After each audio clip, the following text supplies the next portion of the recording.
The lunch program started when I met this little girl who came through the supper line for her second helping of supper. Out of a question of just wanting to get to know her a little bit, I made some comment about, wow, you're hungry, this is your second round? And she said, well, this is the first time I'm eating today. And so we started making lunches for the kids that would come for supper on Tuesday. Our goal is to provide food that will give them nourishment. Very often, they can maybe afford a bag of chips, but can they afford the fresh fruits, the fresh vegetables? So that is what we can do for them. But there was a mom who said her child was refusing lunches at school because it identified him as a soup kitchen kid. So we said, okay, come on a Tuesday night.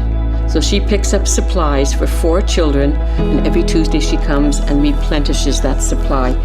And so this child, with a whole lot of dignity and self-respect, can take a lunch to school that he's made, and he can pull it out of his backpack, like all the rest of the kids, and he can feel like he's an equal and not somebody lesser than. You know, I ended up with 2 kids. The financial part was just unbearable. Like how do I manage? You know, like I can't send them to school. Sorry.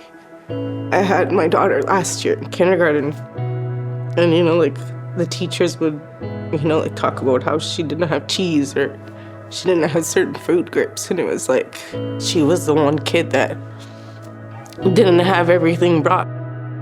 Kids shouldn't go hungry.